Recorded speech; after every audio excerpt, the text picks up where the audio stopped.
Let's do this. It's me. Hey, let's do this. It's me, Crapgamer. Hey, what's up? Hey, what's up? It's Wednesday night. It's Xbox Nation. Welcome to the show. A little bit past the top of the hour.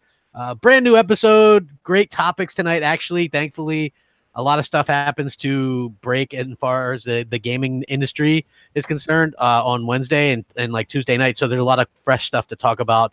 We'll get a lot of fresh takes and perspectives. We're going to go ahead and do some introductions. As always, the man with the plan. Mooch, what's going on, man? What's up, buddy? What is good? There's a lot of stuff going on, to be honest with you. I mean, we were just talking about it, and we said we might as well go live. We were having a pregame show. Yeah. A lot of stuff going on with Sony. A lot of the new games coming out. Reviews are out.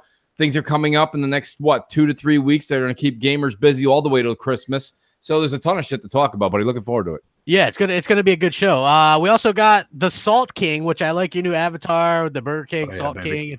It's hilarious. Does he have small hands like the Burger King? I always was enamored by that, right? Like, me and the King, we're buddies, but yeah, it's awesome. I woke up today and I thought I was getting punked, honestly. Like I was reading the stuff about crossplay, which we'll talk about. Yeah. And honestly, I felt like I woke up in the some weird dimension, but it's true. It's all true. It's all of it. It's true. Yeah. You know what's funny? A little story, because a lot of people here know Hellhammer. He used to do the show before his work schedule got in the way. But he was like, he always messes with me, right? So he's like, interesting, Sony allowing crossplay. And I was like, what are you talking? I was like, you're so full of it, because he's constantly trolling me, right? And he's like, no, really? And he's like reading the statement. I'm like, dude, you are so full of it. And then I read it and I was like, damn, I'll be damned. It's true. So we also got filling in for Foxy, who was able to make it tonight. We got the Xbot 44387972X4 Jenny somewhere in there is Jenny. I got to ask you guys, am I in the right place? I heard this was the Destiny 2 blowout show. No. This is Destiny 2. This is the No Destiny Club right here, man. Hold on. Where's the Xbox, we made a wrong turn in Albuquerque. Yeah, I know. Right? What's going on, everybody? What is going on, chat? I think we have some gaming news to talk about. I hope you guys got your mouse and keyboard ready for the next Halo. It's going down, man. I can hardly wait to get bullseyed with somebody using a mouse and keyboard. Wow, I'm excited. I'm going to change my name from Xbot to Aimbot. It's going to be great. There's nothing else you can really say about it. Hey, I want to remind everybody to hit that like button and share it out so people know that what's going on. I would appreciate it. So yeah, there happens to be a lot of hot topics going on. First one, obviously, was this Sony allows crossplay, right? Yeah. Like, wow. When I heard that, I was a little bit late because I sent it to Mooch, and he's like, Mooch's first reaction is, way to take the steam away from Forza. Bravo, Sony. Listen, they did it again. That train is never late. Let me tell you guys something. We were joking about it with, I think his name is Tony Berg. Shout out to him on Twitter. He goes, Mooch crap. He said this yesterday. He goes, with all the great news and reviews coming out for Forza 4, he goes, let's be honest, we're due for a sales update. And I said, yeah, you're actually spot on. Little did I know that they could outdo themselves. Because let me tell you something. You know what I hadn't seen? I'm going to make this part up. I believe Sony put out their presser sometime around, I want to say 8:30 or 9 a.m. Eastern time in New York. From that very moment till we sit here now, there has been 0.0 Forza Horizon 4 news on social media in the gaming world. 0. All right. So listen, it's strategic, Xbot. Well, I hear you, but Mooch, for them to do that, like they had to swallow a giant pill, to come out with that at that point in time. Let's be real. They were dead set against this. And I am happy now, because when we move forward, when you look at like what Bethesda was talking about, what Rockstar was talking about in terms of making games, having it crossplay and stuff like that, we no longer have a company trying to hold the industry back right now. And I'm happy about it, man. We need cross progression now, man. You know what I'm saying? Well, I think they unlocked the some of that. And Y9 Power says, "Well, you called it crossplay. People said you were crazy." I know, right? Like I get called out every. They're gonna do that shit. Yeah, like look. I'm not always right because how can you be when people? But if you don't take any shots, how are you going to get any rewards, right? When I was like, "Hey, it's going to be called the Xbox One X," because somebody told me that, they're like, "It's going to be called the Xbox acronym Xbox for Xbox One X." I laughed. I was like, "That's ridiculous. They're not going to do that." But I went with it. And you can check. I was ahead of that by months before anybody else, right? So it's like you take what somebody tells you or a rumor or something, and sometimes it's right, sometimes it's not. But you got to take those shots sometimes, man. No, and I'll have no problem saying I was wrong with something. But here's the thing, and I did this in videos that you can find too. When Bethesda was leaning on Sony a bit, you're like, this is interesting. When Take-Two the other week came out and said, who are the parent company of Rockstar? By the way, Rockstar makes Grand Theft Auto, Red Dead Redemption, the biggest games going on right now. You might have heard of those games. Yeah. Maybe. So when they go, you know what? And they don't name Sony specifically, but they go, no company is above being consumer friendly, or we'll just leave them behind. Right? When you got companies threatening to leave you behind and you're towards the tail end of a generation and you're going to start up another one, yeah, you know what? You might have run out your luck there a little bit, and you might want to go ahead and reverse your anti-consumer stance. Here's the thing. It was at this point in the generation, PlayStation has won it. They've won the actual console sales war, right? Just like we did last generation. Yeah. Listen, nobody's gonna sit there and go, man, I was gonna get a PS4, but now I'm not because I can crossplay, right? Like that's not gonna happen. Most people will have both or multiple consoles. It's not really gonna cost them anything. It's gonna buy them some stuff. In fact, them doing this turn the eye back on Microsoft because Microsoft still has a paywall. Now Microsoft looks like the bad guys again. This is a 2-for-1 deal. Yeah. Sony looks like the hero. Okay, so that's just great. Yeah. Then they take away all the Forza Horizon news. That's great for Sony. And then all of a sudden, literally, I said this last week. Remember I said the Willow Tree? Yeah. They're the only way you can actually make Microsoft go from good to bad guy that quickly. That's unbelievable, blowing with the wind that fast. Like I've never seen anything like that in my life. All of a sudden now everybody was like, "Oh my god, it's great, Sony, it's great." And literally, if you could picture one of those cartoons where all the characters just turn around and they look at the other guy and they're like, "So what are you gonna do?" And Microsoft is going to have to respond. They have to respond and they have to drop the paywall. And Crap, listen, I know we're actually on the same page here. You just take a different line of it publicly. Is we, as the console gamers, this goes for PlayStation, now Switch, and Xbox, we're paying for online services. We know we shouldn't be, but we're paying for them anyways. Yeah. And this is one of the things that Microsoft has been doubling down on with this paywall. And, for Mike Ibarra and these guys to be coming out the past month or so and making these comments towards Sony about crossplay when they've got this wall up. Listen, here's what I'm saying. We've all heard this. I don't know if you've heard. Well, I shouldn't say this, but I've heard rumors from people all day today writing me. And they're like, Mooch, come November, you're going to see that they're going to drop that paywall thing. So they're saying probably at the XO event that it'll be dropped. But realistically, that's too long. Yeah. Why would you want 6 more weeks of bad press? You've only had bad press since 2013. Go ahead, Salt. I don't know. I think you're blowing it out of proportion here because based off of the reaction from people and news stories and the people covering it, it's not that big of a story. Like the main YouTubers I follow, main industry people writing stories or even looking for stories on this, I thought it was going to blow up. I thought it was just going to be this main story. Everybody's excited about it. Everybody's clicking on it. Honestly, people don't really give a shit. Like to be honest, I think crossplay is more important, and it was a sticking point for developers behind the scene and the publishers and all this other stuff. Right. They were putting pressure on PlayStation. It's not the gamers necessarily, because I don't think that PlayStation would have made this move if it was just solely a cross progression thing, and then the consumers are making a fit. Right. Because they prove multiple times that they say bullshit that doesn't even make sense. Like, hey, we're doing this for the children, or hey, we have the best network. You're not Salty. You're not wrong. But let's like they as Next Gen says, he says, let's just get the knife out of the drawer and cut out the bullshit. Because to be honest with you, realistically, all right, there's just a mob mentality on Twitter. Okay, so whether people really actually care or are going to use it, that's irrelevant. But the point of the matter was every day they were listen, it wasn't the Sony fans that was hounding Sony. It was the Xbox fans using it as in the media attacking. Believe it or not, media actually was using this, not like daily, but they were using it, saying Sony needs to allow it. That's fine, but it was all linked to the whole thing about accounts being locked out. What I'm saying is, you're saying they're taking, you know, the steam out of the sales per se for this whole Forza you know, hype train. I didn't say that. I said that they're taking the listen. Yesterday, okay, every other tweet, if not every tweet, okay, had every YouTuber, every gaming media outlet talking about 90+ meta. Oh my God, can't believe it. Today, Zippo. Not even Xbox fans were talking about Forza. Yeah, I only saw clowns and Assassin talking about it. That's it. We all know how people view Forza. It's a niche title. It's not on the class of Spider-Man. Not in the UK. It's not. So don't swear like that, man. It's not. You know, it's not going to be anywhere near there. It's like everybody's thinking, "Hey, it's Forza."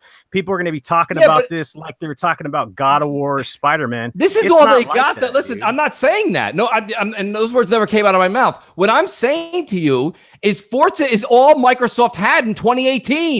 Okay, so while I'm not saying it's going to do Spider-Man numbers, nowhere near. What I'm saying to you is that this was already fighting an uphill battle. You had something called Inside Xbox yesterday, okay, and the day before that had as dealer. Shout out to Dealer with a great video that he did. Realistically, it was really funny what he put together. They had these used to be celebrities getting hit in the face with chocolate milk. Okay, that was their commercial for Forza.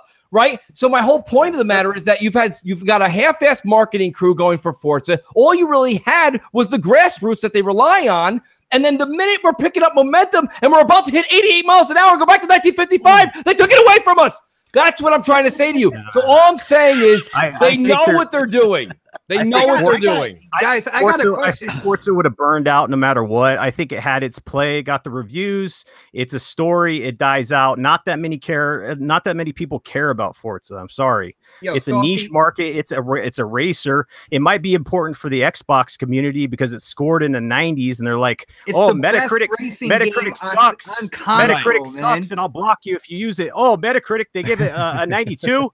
Oh my God, let's put it everywhere, right? Let's talk about it everywhere. That's what's happening. I mean, that happens on both sides, but I do want to point out that Forza Horizon in particular has proved that it's beyond niche at this point. Yes, absolutely. With over 10 million. Over the lifetime of that game, right? 2 years or whatever. What is it sold compared to? Well, I mean, it was at 2.5 million within the first 4 months, and that was one of the few times. Compare it to anything to be a success. Once it's in the million. So what I'm trying to tell you is the story dying out doesn't have anything to do with the cross-play story for PlayStation. I think we would have got a little bit done the same thing. I think we would have got a little bit. I got a question with this. Hold on, let me pay some bills. Let me pay some bills. Yeah, bills. Predator. He says, "Told you guys as soon as PlayStation allowed cross-play, people would praise it like Microsoft and weren't already doing it. Love the timing when Forza Horizon 4 and XO18 get news." Good point, Predator. And King Ram, he says, "God bless America and God bless Xbox Nation." Thank you, bro. We really appreciate that, man. We fly those flags.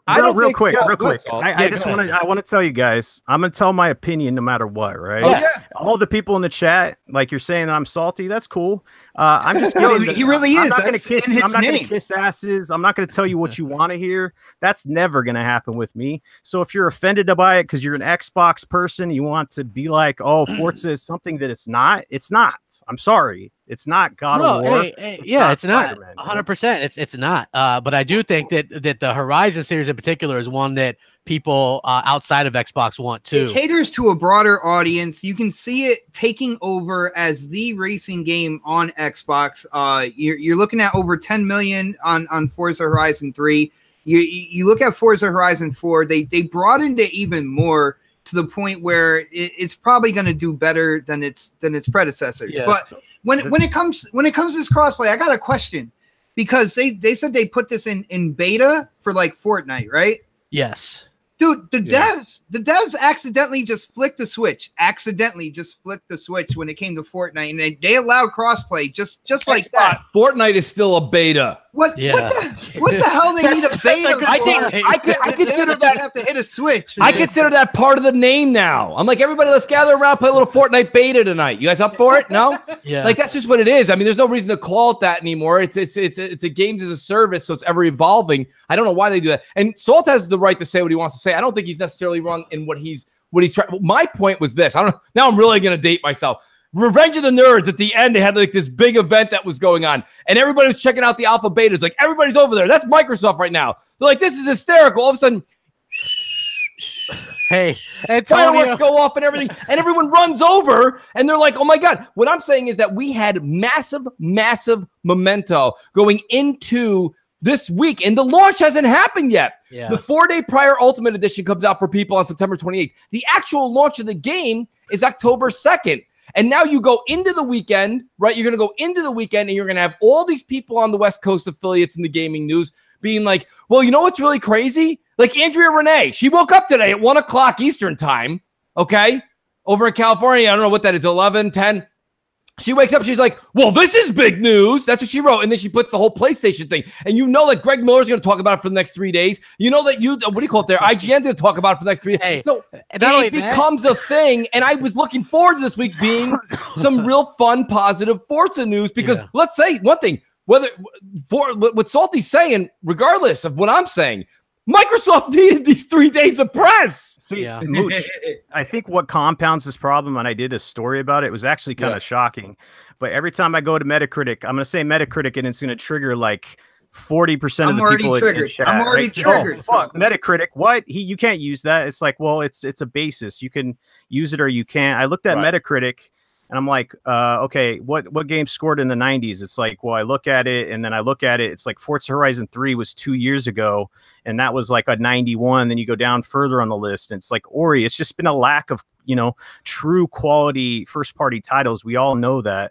Yeah. So that's what compounds this issue, because once we get a good developer like Playground Games, and they're putting a good quality product out there, when it's feast or famine type, when it's famine, when you get that food, you're super excited to get it. You know what I'm saying? And see, here's the reason why when it comes to Metacritic and what you said, like, yeah, everybody is entitled to their opinion, but I feel like good quality games have come out this entire generation on Xbox. It's just for some rhyme or reason, whether it was resolution with Quantum Break or something happened somewhere where they didn't get resolution the scores. Didn't make Quantum Break Quantum Break was a great game, man.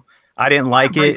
Well, that's you personally. Hey, it's my opinion, but I'm an Xbox dude, and that game was not anywhere near where it should have been. Halo 5, Gears 4. I mean, like Titanfall 1. Halo 5 story was subpar. They've had a good amount. The unfortunate part was, and we all know this, is Microsoft shot their load within the first few years, and because of where they were with just getting destroyed every other day, they weren't invested in their games. We all know that. They basically for 2 years weren't doing anything outside of the Forza games. But I did want to point out Antonio's comment for a while now. He's like, Sony fans, hey, thanks Sony for inventing crossplay. You're right, man. We should all thank Sony for inventing that. They clearly did.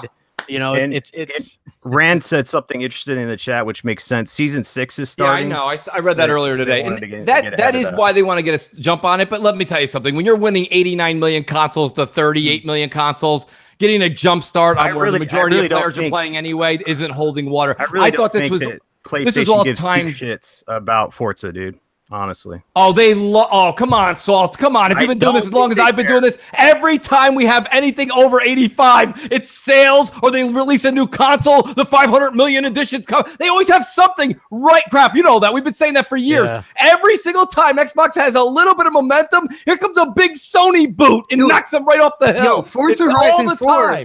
Forza Horizon 4 definitely had momentum because it had like the Sony extremists.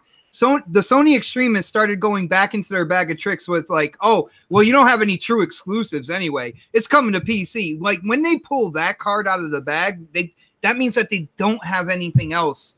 By the way, I want to say this much. Good on Sony. Yeah. I got news for you. I worked there. You know what? I would have hit the red button this morning.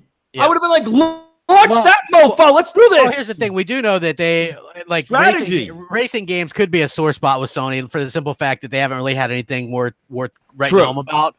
We also know that when Drive Club originally was going to come out, and this is years ago, just an interesting story. When Drive Club came out, they actually axed their showcase on E3 because Forza Horizon 2 at that time had actually beat everything that they were going to announce for Drive Club, and it was also 1080p. And 30 frames, just like Drive Club. And it was an open world game and had more people in the clubs and more stuff you could do.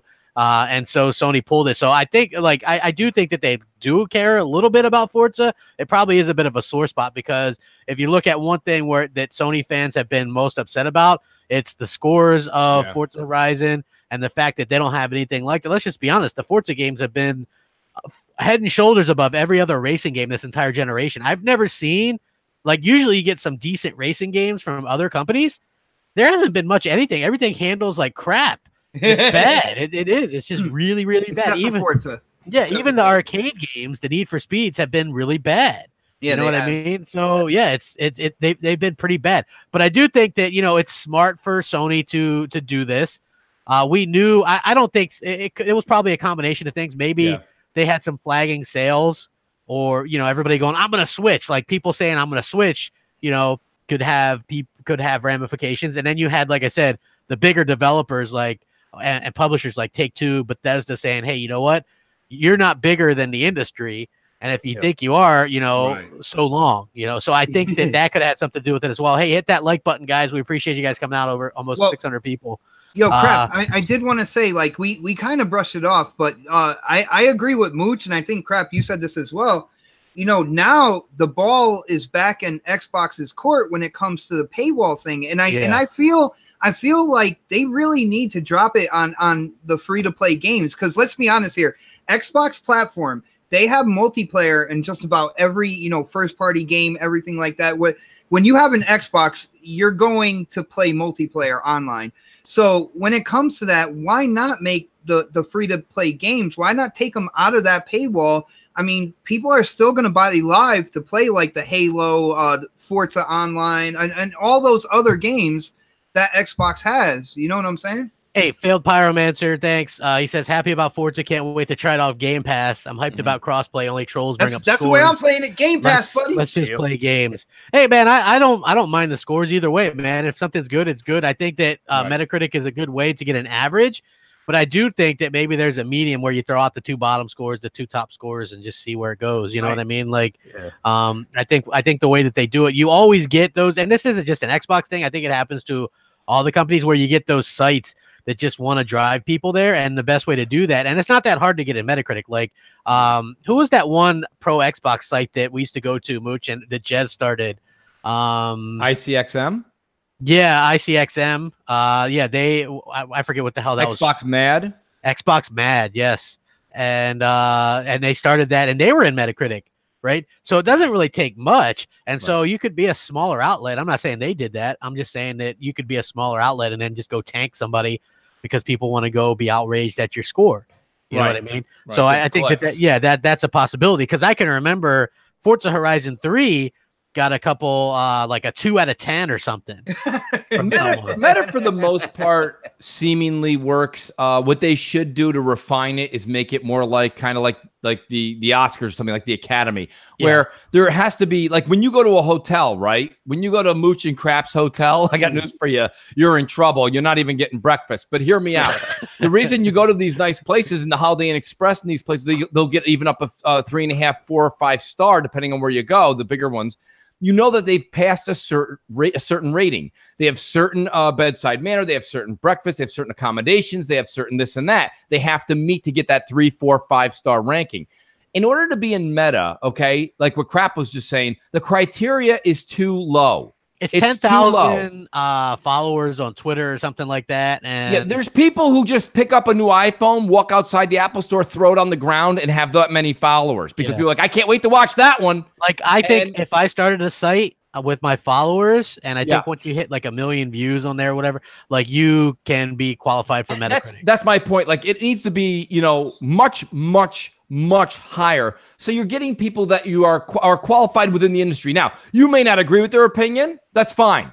We all know that I don't usually agree, but at least I know that the parties involved are all of a certain criteria. They've met a criteria according to the Metacritic rules and regulations, that they're qualified to give a rating system. That means they're in the business. They're doing this. That's why you go to Consumer Reports, right? You don't go to Consumer Reports because, I mean, you go to YouTube and you see what Mooch thinks about a microphone. Okay, that's fine. That's fine.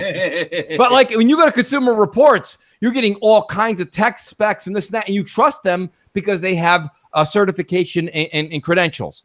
And that's my point here. So that's why but I'll say, for Meta being so loosey-goosey the way it is, I will say that, typically, not always, typically, if you were to look at a meta and play a game, you would probably be plus minus 3 points on the average from where they are. And that's not bad. Yeah. That's really not bad. So I'm actually amazed at how well Meta does because of their low criteria. Imagine how much better they could be if they just up their standards. We, the consumer, wouldn't care. Because it's Joe, right? Go ahead. Sorry. Yeah, Steven Roush, thank you. He says, crap, Onrush was good. I told you Onrush was a really good game.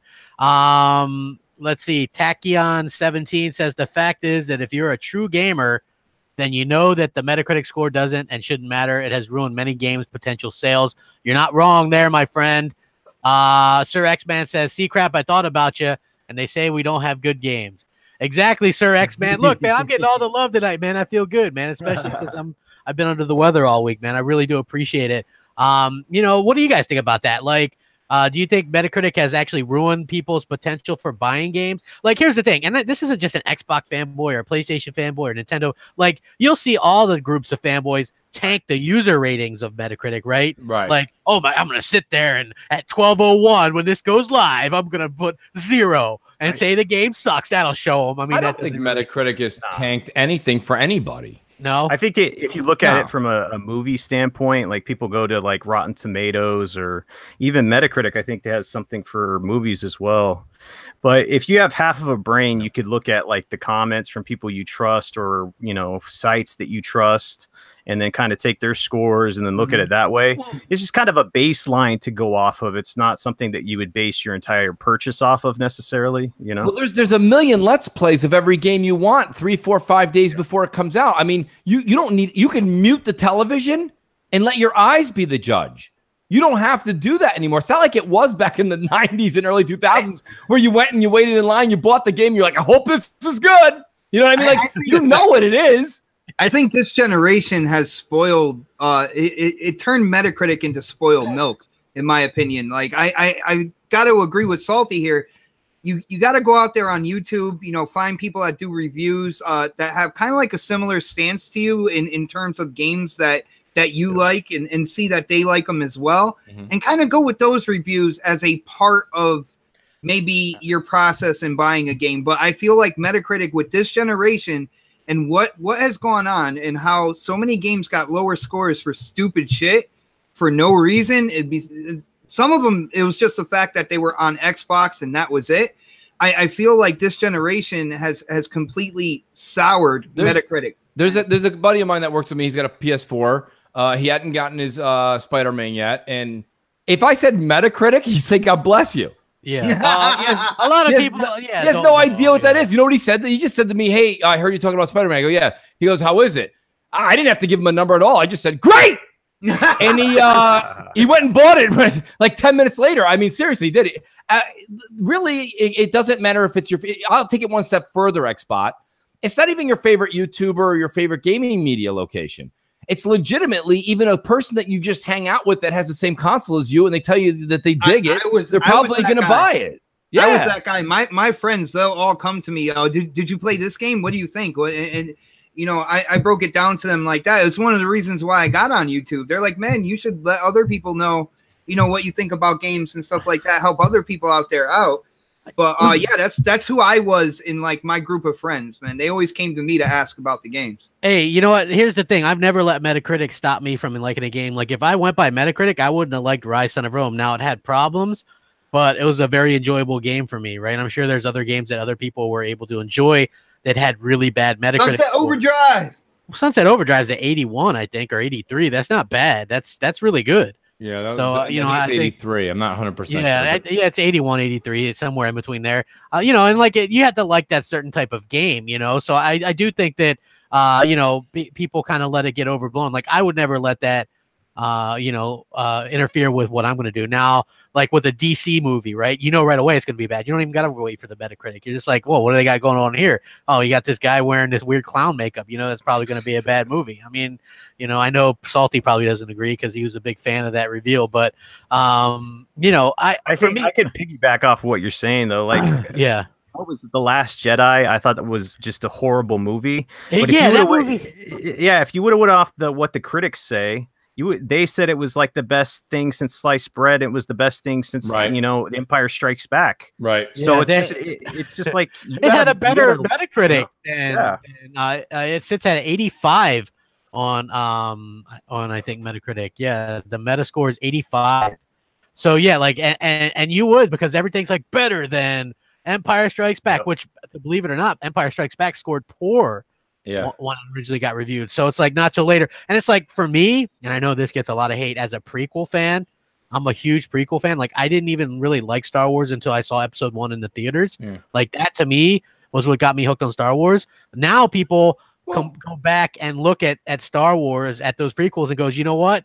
Those weren't bad. You know what I mean? Now they know. Well, you know what's funny, I find is a lot of the bigger YouTube channels, they'll get the merchandise for free, you know, and they're like, just want to let it, and they're very, very open about it. They're like, want to let everybody know that, remember when the Xbox One X came out?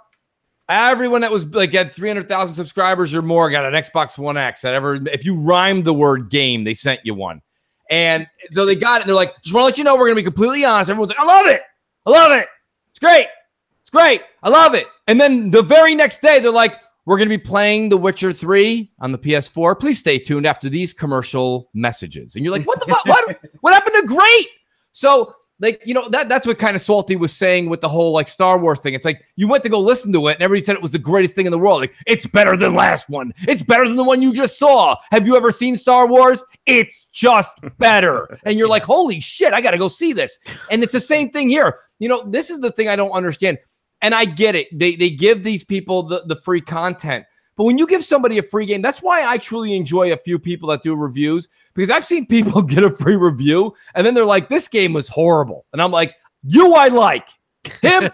Keep this guy. Listen, you know, I mean, just because you get a review code, the whole thing is when they give you a review code for a game, you've got to be honest. I mean, that's the whole thing. Like, even now, if you happen to get one, I think something with the FCC laws, you have to say that you got a review code. Which is good. You should. Yeah. But it does put you in a weird spot, though. Like, when you get the code and you know that you're going to have future interactions with that, you know, PR person or the publisher. Like, if you shit all over their game, like how fast are they going to come back to you? Oh, Saltiest Gaming. He talks some really. He gave us a 3 out of. He gave us a 3 out of 10 and said that our game belonged at the bottom of the toilet after you. They're gonna be like, oh, we just lost that code. Did Salty just say we weren't worth the quarter in the 1980s in the arcade? I think that was his quote. I mean, but realistically, you know, but that's why some of the smaller channels, and myself included, I think that when I give a rating on something, which I don't do it often, I just try to do them for the names that people care about. But like, realistically, like we generally give a shit. You know, I'll tell you the pros and cons. You want to ask me a question? I'll answer it on Spider-Man in a heartbeat, or I'll answer it on God of War. And I'll answer it on Forza. You've been putting in a shit ton of time on Spider-Man too, dude. So, I'm almost at 75% completed on that bad boy. And really, all that's really left is just finishing the main mission. I believe I've got everything done. We got a whole group here, right? So I missed some work. Yeah, because I've been sick this week. So if anybody out there, and yes, I'm gonna mooch on my channel, wants to hook me up with, I didn't realize Assassin's Creed Odyssey comes out so soon, right? But if anybody wants the 15th of October, to me a copy of that, hook it up, man. I'd be appreciative. That's a preemptive mooch. It is, because you know what? Like, I'm done with Tomb Raider, and then Forza comes out, and I really want to play Odyssey. So you know what I mean? Like, I got this big group of people here, man. They're good people. They're crapaholics. Well, some of them are probably mooch maniacs and salty fans, and probably Xbox doesn't have any fans. They didn't even know until last minute that I was going to be here, man. I know. I was just like, well, I did tweet it out earlier. So yeah, just if anybody wants to, hey, man, I ain't too proud to beg, man. What's that? That's that song, right? Ain't too proud to beg. That's me. Oh, can you sing it for us, sir? I can't, but you know, it's a good song. Listen to the Rolling Stones version too. It's a really good. They do a really good version of it. Yeah. So, hey, let's talk about this Microsoft XO event that they talked about. And also, we can also include the whole Inside Xbox deal or whatever. For me, Inside Xbox, I thought was a step up. I liked that they kind of had Graham and your boy over there with iJustine doing that thing over there. And then Larry was over here doing his thing. And then when they announced that Phil was going to be on, I was like, they might announce something big here. And again, to point out that Crap was right a little bit, right? I said that they were going to do a show later this year, and I think Tim Dog too. I'm not going to take any credit from him because he was on that train too. And I knew Crap, I think I opened that in a fortune cookie too once. I think everybody was saying, you guys were all saying that today. And I'm like, has anybody been reading lately? We've all said that. We knew they were going to do something. Yeah, well, like, okay, you go and take credit. I'll give you credit. You can take the. I don't want any credit. Get the Crap was right. I didn't say it. There you go. Something different. Someone who didn't say it. There you go, folks. But no, so I thought that was cool, and to specifically go, hey. When we used to do these, we announced a rare acquisition. We've announced games. We're going to have third-party support, first-party stuff. To me, that was Phil being Phil, right? Like, Phil runs everything he says through PR. We know this, right? So for him to say that, those are big hints. Right away, the rumors started flying. That's where they're going to announce the Obsidian thing. They might announce another one or two, right?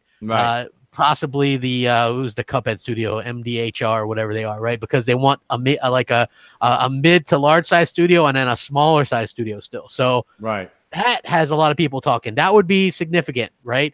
And then maybe you show off you do a PSX style. Remember when they showed off The Last of Us? It was just a weird CGI little thing where he's just playing a guitar. Show Fable in a CGI. Yeah, show him playing a guitar.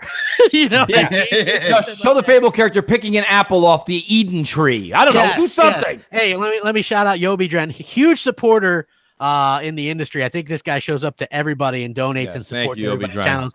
He says the ending of the last Star Wars movie really pissed me off. Luke, dude, no action scenes for Luke. I've waited all these years for him to use Force Ghost to die. No, hey man, I feel you on that, right? Like, you wanted him to do something badass. They didn't do it. Then he just uses force projection or whatever, and it was just lame.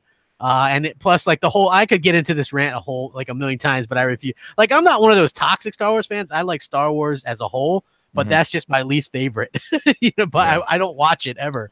Like, it's just bad. But yeah, I appreciate it, bro. So anyway, I really liked what they did. The XO announcement, that seems like I think that was a yearly thing. So that means they're going to have their own thing yearly from now on. I just want to say, like, I'm excited that they're doing their own show. I just hope the community keeps their expectations lower. So this way, if they do go over the top, you're that much more excited. You're that much more entertained when the show does go on. That's like asking the internet not to get triggered. Like, I'm gonna keep my expectations. I'm gonna keep them tempered. Lowered expectations. You should. You know what I'm saying? Just because we saw Inside Xbox, they're like, yeah, we're gonna give you guys exactly what you want, and then 3 episodes later, we're like, okay, this is what we wanted. All right, no problem.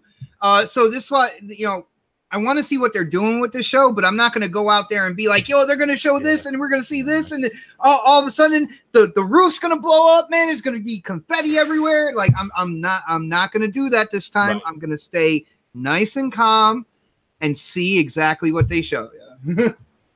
Yeah, I mean, the Inside Xbox thing. I know Crap wants to talk about XO show. We can talk about the Inside Xbox thing too. I thought it is what we thought it was. And Crap made a point a couple of Xbox Nations ago, so I'll respect his opinion on this, where he said, "Guys, listen, you don't want to watch it, don't watch it." I actually took Crap's recommendation.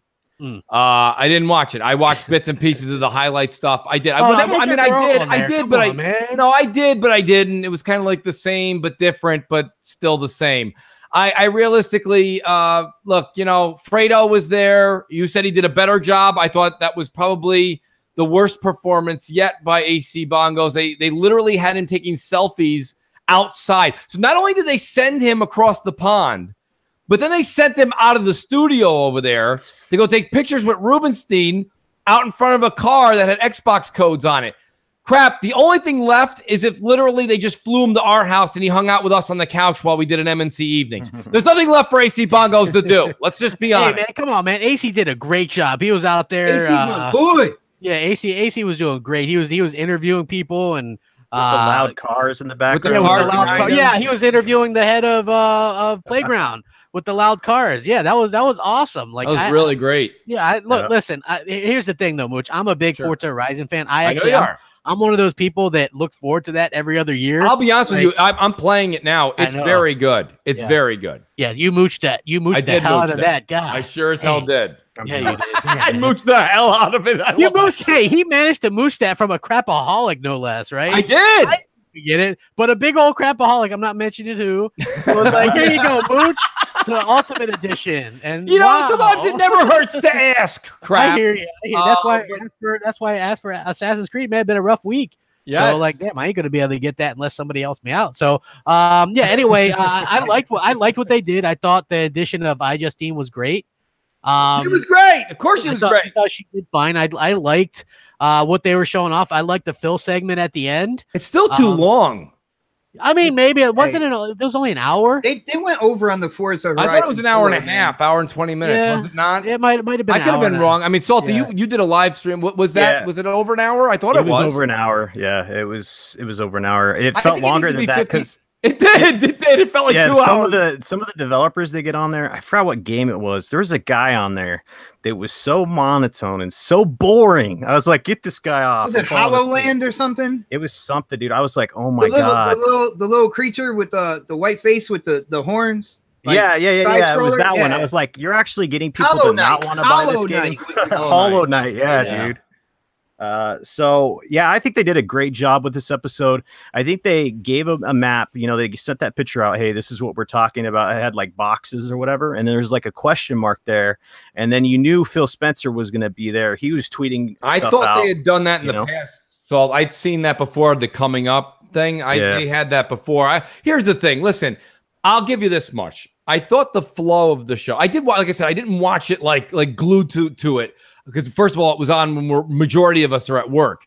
So I kind of had it on, but then I had to shut it off, and then I had to turn it back on. So I was on and off with it. But what I did notice that I'll give them a positive thing, if I can find some kind of silver lining, was I thought they had a little bit more flow. It didn't seem so choppy, didn't seem so rehearsed, and that's because they had iJustine. That's because they had. I'm going to say her name is Julia. Because you didn't sit there and watch the whole thing, man. That's probably too, but true.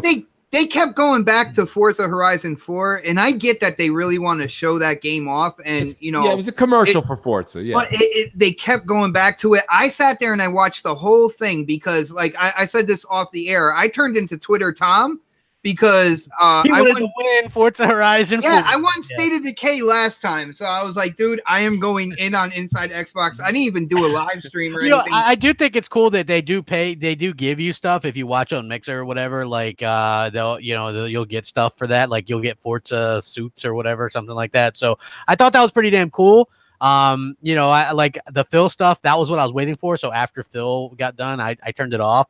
So I'm not even sure what they did. But hey, to their credit, they did listen because we've been saying save the games with gold announcements for that show.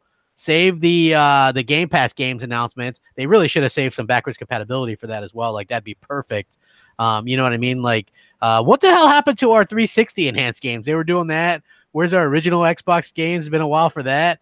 I would love to actually get some more of those games. I think we're getting to the end of the generation, man. Like I hear you. They're probably working on stuff, but they have to have groups of people working on things going with Scarlet and stuff like that. You're not going to see certain things are going to kind of slow down. And then, I'm not sure if we agreed on this, but 2020, the new Xbox coming out, right? Yeah. Well, yeah, 2020. So they're getting everything in line.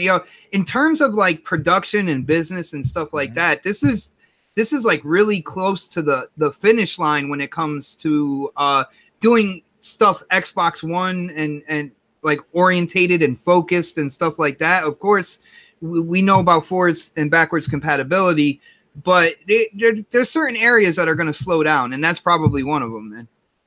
Yeah, I mean, that could be, because a lot of people think that if you're putting backwards compatibility together, you're taking people off of other projects, like making exclusives, right? So every time a backwards compatible game is announced, obviously they pull people off from their exclusive teams, or when they announce a new controller, obviously somebody from one of those exclusive teams is called off there to work on that controller, right? I mean, so that's what the assumption is. Yeah. Of course, that's not exactly how it is, but it is kind of funny.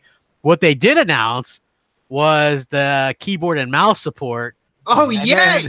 But like, Yeah, let's go. Aimbot. Aimbot 448. Here's the thing. You're already getting aimbotted though. That's the thing that you don't get. Like people are already using mouse and keyboard. Yeah. Like They're in using FPS. it through a controller type connection, which still doesn't produce what a keyboard and mouse with native support No, will it is produce. a keyboard and mouse. It's third party. It's not supported. They hack their consoles and they put it in there. Well, let me say this real quick. Phil was real quick to kind of point out, and so was Mikey Barr on Twitter. Calm down, like you got to get some of the facts out there. One, you can't just plug a mouse and keyboard in and then have it work on any game, right? Yeah. So I don't think there's but maybe a couple games that even allow that right now. So that's the other thing is, developers have the tools and the options to do lobbies with just mouse and keyboard versus mouse and keyboard. Or, you know what I mean? Like if you're a developer, let's say you're a developer, right? And you have a game and it's a first person shooter. You're not going to want to put your controller versus mouse and keyboard because it's going to kill your game. Right. See? So developers are going to be very smart about that. If you look at PUBG, right? They were asked a long time ago about crossplay with PC and they says, no, heck no. It would be the most unfair thing ever. Cliffy B said the same thing. Never, ever, right? Developers aren't going to do this. The ones that I worry the most about is Microsoft. Yeah, first party. Exactly. Because they're the ones that are already doing They're it. not that stupid. They're Well, not they dumb did it. like They that. did it with Gears, and they did it with Thieves. We'll see if Thieves they allow that too, and it's somewhat damaging.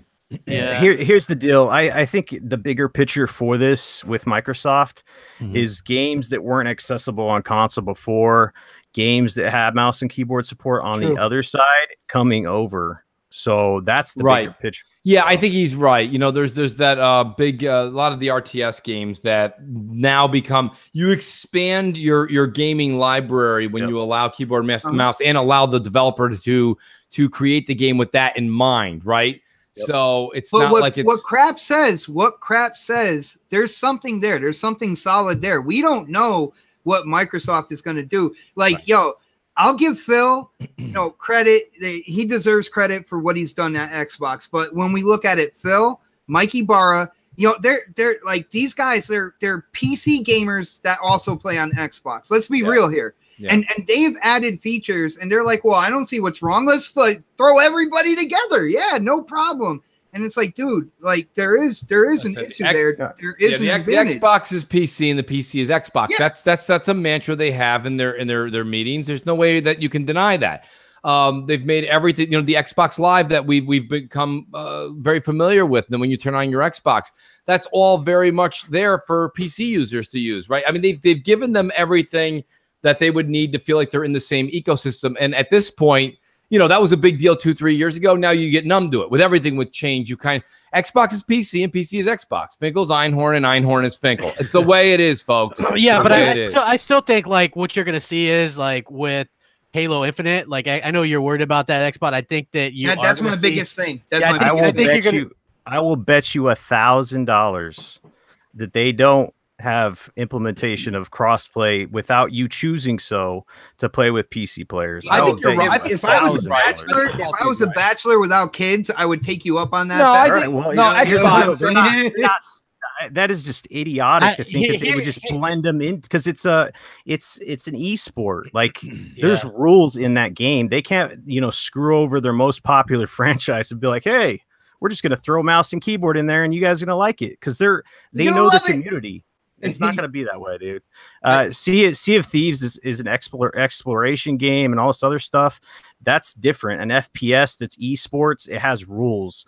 First-person shooters, they're particular about things like FPS, mouse and keyboard, the controls, esports. They all have unwritten rules. There's no way in hell they would do that. But I mean, they do have it, but you have the option to turn it off in Gears 4, Salty.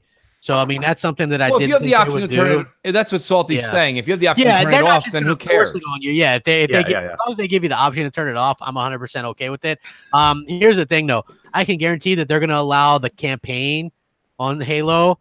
That's going to just be, you won't have an option on that, right? I don't care about that.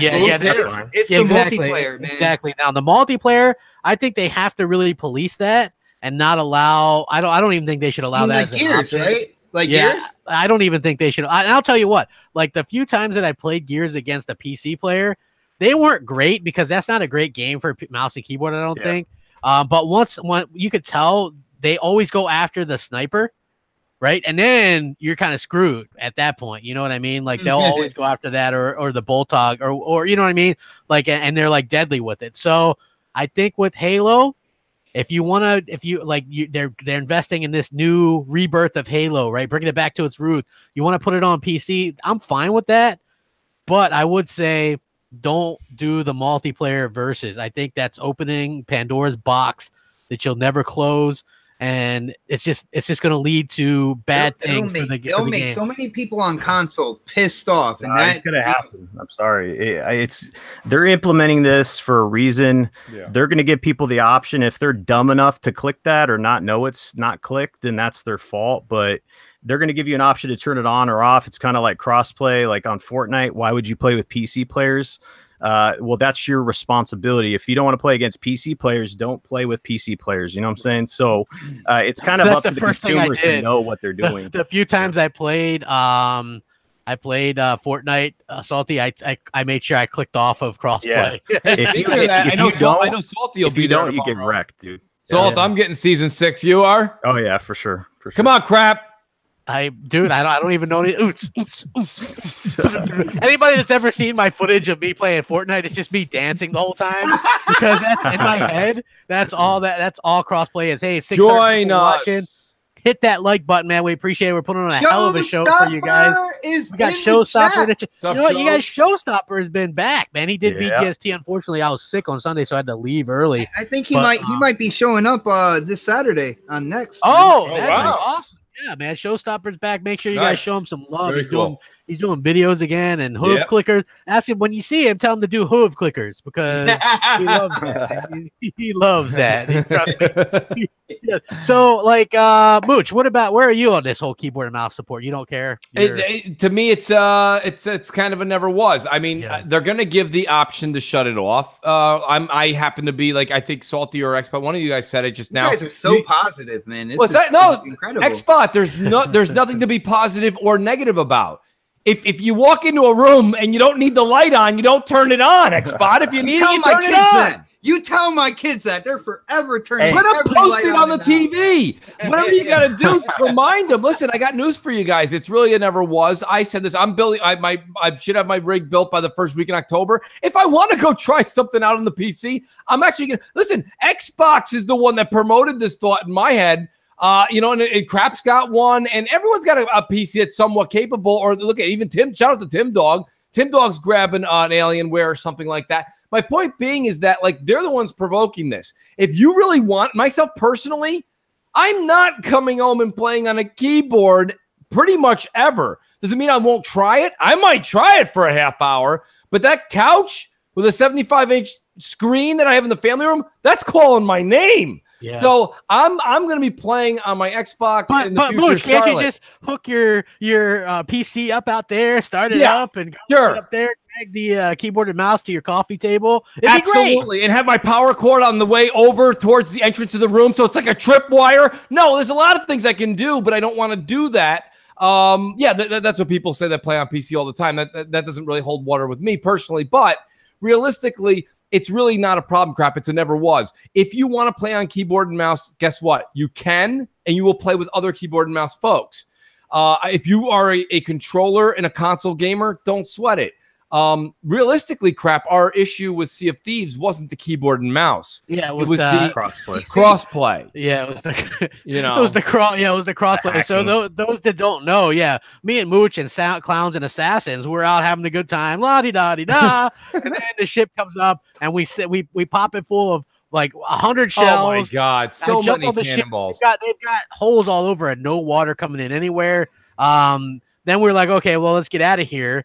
So we start going. We're like 3 football fields ahead of them. Next thing you know, our anchor just drops out of nowhere, and they're on our boat, like one hit. It was ridiculous. Yeah. So that's been a bit of a problem. That's what I worry about more. That's a problem. That's the issue. That is. I still think if you're a mouse, I still think the main reason they're bringing mouse and keyboard is so that they could get stuff like Gears Tactics on the console, Age of Empires on the console. Exactly, Crap. like that. That's what they were alluding to. Yeah. If you're realistically a mouse and keyboard person, you're probably already on a PC. Like the same way that Mooch is like, oh, I'm gonna kick back on my 75-inch. I'm the same way with I only got a measly 55-inch. You know what I mean? But at the same time, you know, I still, that's how I prefer to game. Right. And so how does it work? Every time I hear this, like mouse and keyboard for consoles, like, do you get one of those old TV dinner trays and stick your keyboard and mouse there and play it in front of your TV? Like, how the hell does it work? I think Razer, what they're making is they're making that keyboard with the mouse extension on it, so this way you can have it on your lap. You know what I'm talking about, right, Salty? It's like, yeah, it's funny. Like every time I think of like a mouse and keyboard, like me sitting at my desk, because I know that people have their Xboxes at their desks with monitors and shit, but I don't do that. I have I have like a couch and I have my TV. It's always been that way for blasphemy. So it's just like, how the hell would I do a keyboard and mouse? You know, I'm gonna stick it on the arm of my chair. I mean, realistically, I think, Salt, to answer your question, I mean, I can't speak for not everyone's living room is the same. We all know that. Yeah. But I mean, I have, you know, a coffee table in front. I guess if I'm not doing this, but like if you wanted to, you could put the wireless keyboard in front of you and you'd hunch over your coffee table. Well, they said you could use your own wireless keyboard and mouse. Phil said that. That's what I'm saying. So you would, but I mean, let me tell you something. You want to talk about uncomfortable? That's not comfortable, because if you're on your couch and you're hunched over, right? You're gonna if you don't. Ladies and gentlemen, we have a special guest. Hey, Showstopper! What's happening? What's happening? What's up, Show? What's going on, man? I wanted to just chime in on this topic. You know, if y'all give me a moment to just bust my gun. Sure thing, man.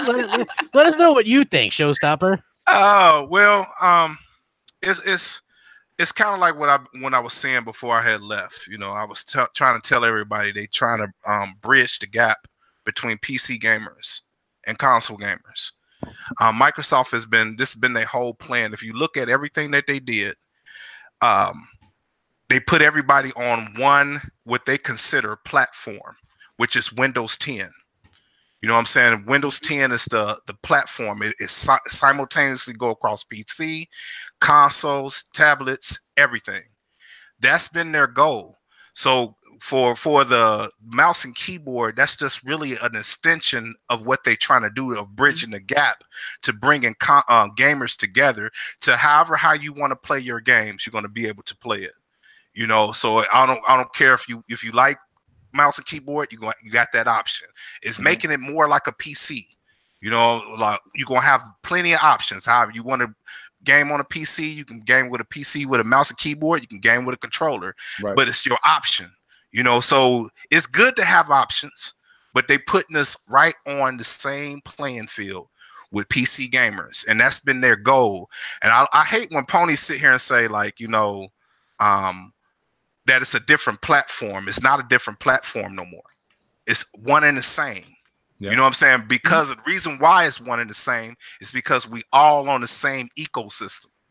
There's nothing different. Only thing that's different is that you invested a lot more money into what you plan on versus what I invested my money in. But it's still the same ecosystem, which is Windows 10. And Windows 10 to Microsoft is what they consider their platform, not the devices that they use. And that's all I wanted to say, man. I just wanted to bust my gun a little bit. But how everybody been doing? Dude, Joe, how the hell you been? We've been missing you in the community, man. Well, I think like it was good to see you. Yeah, it was good to see you kind of busting Zaire's balls a little bit. I don't want to go too heavy, man, but I just wanted to drop that knowledge for my Xbox brethren to let y'all know where we going. Hey, you've been saying that for years, though, man. I was gonna say you gotta give Show credit. He's been saying that for a long time. Yeah. When Crap was standing on the edge of a bridge, and we were like, "Crap, come back!" Crap told me, he said, "No, if they go that way, I'm not gaming no more." remember that too. Hey, remember that Mooch? Yeah, he was hot, boy. That was like 6 months. It was like an AA session with crap, right? We were all sitting every Sunday. Hey, I was depressed. Because the funny thing that I love about Microsoft, man, this is what I love about them, man. They given us options. We didn't have that before. PC gamers know what this all about. You know what I'm saying? Yeah. Having options, having and I look at just everything in general, man, where we ain't got games right now. You know why we don't have games right now? Because they invested a lot of that stuff into their ecosystem. You know what I'm saying? They took away from us. And it's really preparing for the next console. You know what I'm saying? If you look at everything that they bought, from the Havoc engine to Simply PlayFab, to PlayFab to everything that they don't bought, to kind of all these developers tools, and they integrated it in Windows 10, and everything is integrated in Windows 10, and Windows 10 go across everything. Yeah. Yeah. You know what I'm saying? So Microsoft is really cornering the online market. That's what they're doing. They are really putting their foothold in that right now. And that's what I've been trying to tell everybody from the jump, that they just been cornering that market. And when they corner it, they got it now. Sony is behind, Nintendo is behind. You know what they're gonna have to do? They're gonna have to jump on this ecosystem with everybody else. Yeah. You see what I'm saying? Yeah. And that's exactly what they did. That's exactly what they did. Why Ponies is playing checkers, Microsoft is playing chess, and it's not to be checkmate. We're gonna find out. Listen, Showstopper, you make a good point. The thing is, though, everything you're saying is an investment on the future. It's investment, and that's true. We suffering now. Yeah, but that's the risk they took. Right, and that's what I was gonna say. Well, we're gonna see next generation into the next one following that, if this all pays off. Because you're right, I do believe that the infrastructure that Microsoft has built this generation, probably the tail end of the last one, is what we're seeing come to fruition now, right? But the point of the matter is, will that pay off? We're yet to know. We don't know that yet. Because right now, I got news for your show, and you know this too. That PS5, okay, is going to sell like hotcakes, at least in the beginning of next generation. It's going to fly. Now, will Microsoft, because like you said, everything Microsoft's been doing, like the cross-play and trying to get cross-progression, and PC is Xbox, Xbox is PC. This is all working out for them right now. But has it worked out in dividends and dollars? Kinda. We don't know yet. I think next generation is what they're doing this for. Yo, Mooch, I got something for you guys. Like you're asking about the next generation. Mooch asking if it's going to pay off, if consoles are going to sell. But you got to remember forwards and backwards compatibility. Even if Project Scarlet starts off slow, you still have like 40 million, 45 million people with an Xbox One who is still going to buy the software. Therefore, people are still making that money, man. Right. Well, and this is what I'm sitting here saying. And I want to answer Mooch's question. When you think about what they're doing, their ecosystem is already integrated in just laptops. It's integrated in every Windows 10 user has an Xbox app. And listen what I'm saying. Listen, they actually integrated Xbox Live into the whole thing. Yep. It's already integrated. Once you buy a Microsoft tablet or a computer on any, I don't care what it is. You know what I'm saying? Except for Linux, unless it runs Linux. But nothing runs Linux. Not really. You know what I'm saying? But when you run anything that have they OS on it, everything is integrated. Already is integrated. And this is what I'm saying. They took time out to slow down, put money towards these different operations to integrate all this stuff into their ecosystem. To help developers make games easier, to give a platform for developers to fix games in the background. It's a lot of things that they did for gaming developers to give them the tools that they needed. And they made that sacrifice. This is why you're starting to hear developers changing their tone when it comes to Microsoft than how they was in the beginning when they was with Sony. Remember, we was complaining a lot.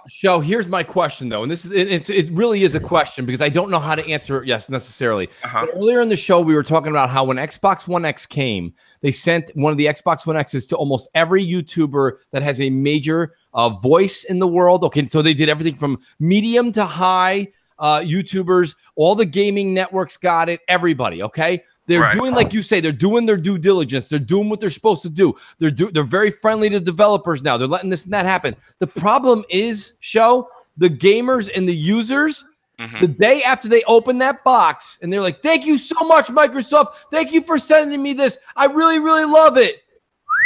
They threw that shit behind them, and the next day they did their stream on their PS4. And this is where the problem is, because you can have all the Todd Howards, you can have all the YouTube people say all the nice things, but realistically, when it comes down to it, and they're still streaming the PlayStation, the users are still and listen, all the things that Microsoft has done, this infrastructure, no doubt they're ahead of Sony. But the question is, how far? That we don't know. So if they're only a year ahead, and Sony's got people buying their boxes, streaming their boxes, showing them on YouTube, guess what? That gives Sony the year, 2 years they need to catch up. And there's the problem. The thing is that's why when you said if Scarlet ends up being, or maybe it was Xbot who said if Scarlet happens to be slow, this is why I have a problem with what Microsoft's doing at the end of this generation. They are resting on coming out guns blazing next generation. Next generation is 2 years away. We got to, you cannot wait 2 years and be like, we're going to be great then. You've lost too many people. Let me answer that. I think you're looking at it from, I'm gonna say it like this: Sony is not what Microsoft is. They're not. Correct. Sony is more of a physical traditional company where they into hardware more. You're talking about Microsoft DNA is software and developing and gaming development. So they are light years ahead of Sony right now when it comes to what I'm talking about when I mean capturing the online market. You know what I'm saying? A lot of games is starting to have an online element to it. A lot of games is starting to have going towards that way to where you're going to have to really always be online for a lot of this stuff. It's going that direction. And they already we're already in that direction. I agree. We're already in there. You see what I'm saying? So it's already integrated. I mean, when everything that they did, I'm talking far as the communication for the Sony is not giving and building the ecosystem right now for that. You know what I'm saying? Their ecosystem is nowhere near where Microsoft's is right now. And it's not seamlessly going through one thing to another. You know what I'm saying? I can't sit here and play a game on my tablet and then turn around, take that very same game and play it on my Xbox, take that very same game, play it on my PC. You see what I'm saying? Seamless. Yeah, but you know the problem though, Show, and here's the thing, and I'm with you. I'm with you on the technology. But hear me out. What you just explained, though, Show. No, but listen, what Showstopper's saying though, Show, you know what you just did? You just did a great commercial marketing ad for Microsoft. Nobody that we know is on the phone playing a game, throws it on the couch, picks up the iPad, plays the game, throws that on the other couch, sits down and picks up where they left off on their Xbox. Nobody's doing that except for these commercials. Like realistically, here's the thing I want to give you. There's bars and there's all these bars, right, playing these NFL games on 120-inch screens, right? They got wings, beer on tap, crazy amounts of beer, 120 taps, right? What do? We still like the traditional sit in our house, have Bud Light, and have a goddamn TV that's only 40 inches. Hear me out what I'm saying to you. What Sony's doing in the traditional space when it comes to gamers still seemingly works. So when Microsoft is doing all this, I think they're going to reach an audience. I think you're right. The question is, are they going to reach the masses of gamers? I think gamers are still okay with their one beer on their couch with their 40-inch TV. I'm going to say this, Mooch. I think you're wrong because Microsoft covered that aspect. You can still have your Xbox. You can still have your 40-inch TV. Yes. They did not take that from you. No, they did not. But they sure as hell aren't marketing it. So this is what I'm sitting here saying to you. They're not going to market it this year. You know what I'm saying? That's what I got to go back to, Show. Because they're losing customers daily. You are, Show. You are. And once you get invested now with the ecosystem, let's just say me and you, right, we wipe our slate clean. And Showstopper, you said, I don't own any gaming systems. You just decided you've seen all these commercials, all this craziness. You're going to go pick up a PS4. Hold on, you get invested. Hold on, let me finish my point. You get invested into the system. Now, next generation comes out, and I go, come over with us. Come over with us. Yo, Mooch, here's the thing. In PlayStation. I'm not coming over. Here's the thing, though. But if we're looking at the end of this generation, we have Forza Horizon 4 coming out this year. We have the next Gears coming out next year. They're not going to lose massive people. You got third party, games coming out and everything like that. People who have an Xbox, they're not going to get rid of it. Just to get but Xbox, hold on. You got more holes in that than Swiss cheese. Hold on. But here's the thing. When it comes to next generation, if you're looking at 2020, I'm hearing everything about hardware and features. What about the games lineup, though? If they come in with a Fable, with a Halo, if they come in, that's next generation like crazy. Coming with the Scarlet, man. Then you're gonna have streamers playing. Yeah, but Xbox, that's not what I was talking about. I'm talking about the leading up in this generation. Okay, and you said Gears. You want to say Gears next generation? Yeah. So this generation, they're going to answer you with The Last of Us 2. They're going to answer you back. Are you sure they're going to do that, though? Here's what I say to that, Mooch. I think a lot of times we our ambition, we jumps the gun a little bit. You know what I'm saying? Some things takes time, and once they get it fully the way they want it, they're going to start talking about it. You know what I'm saying? Microsoft been talking about it this whole generation. Yeah. They started with at GDC when Phil was at GDC and he was talking about the direction that they was going, and he did a conference. First time a gaming head was there to talk about the integration and the different little things and where they're going with a lot of things. I think sometimes we just forget what was said. So everything you asked, he already answered it. You just got to go back and refresh yourself. You know what I'm saying? But what I'm saying to you is they got a plan in place to corner this. Mm-hmm. And they already been setting it up for the longest. And we might not see it until next generation. You know what's the funny thing? Microsoft's so ahead of us and we so behind. They told us what they was doing. They sat there and told us when this console generation, they said the Xbox One beta testing for the future. Mm-hmm. That's exactly what we was this console generation. And all we did was this beta test. And they gained all this knowledge about the things that we like, the things that we don't like, what we doing online, the different stuff that we do online. They collected all that data on us the whole time, and everything is felt like we was just being beta tested. The difference between this where we are today and where we were at the end of the 360 and PS3 was at the end of 360 and PS3. Okay, when that era ended, we knew we had to buy new boxes.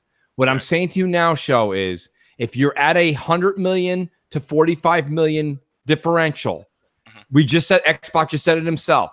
When it comes to these games, you're already at a certain install base. If these companies are offering back and forward compatibility with games, you do not need to shift consoles. We don't know if Sony's going to do that. They might start back. Let me tell you. I'm going to tell you what Microsoft is doing. The last iteration, the X, is going to still be an extension to what's coming next. You understand? Oh yeah, it's still going to be an extension. This is going to be what the Xbox One is. The X is going to be what the Xbox One is, like the lower grade.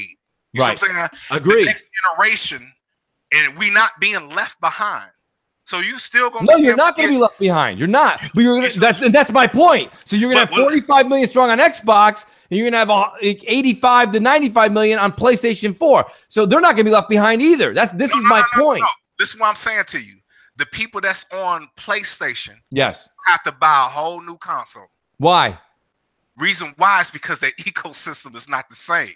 You listen to what I just said to you. You're going to be able to play any game. So if you got the X right now, yes, they're going to still make a game, and whatever game they make is still going to be able to play on. And the if X. you have a PS4 Pro, you can play the same thing as a PS5. Is that we don't know if they're going to do forward compatibility? Thank you, Crap. That's what I was trying to tell. They can say, look, today is the greatest day that this conversation could have happened to back me up, because Sony was like, we ain't doing crossplay. Guess what they did today?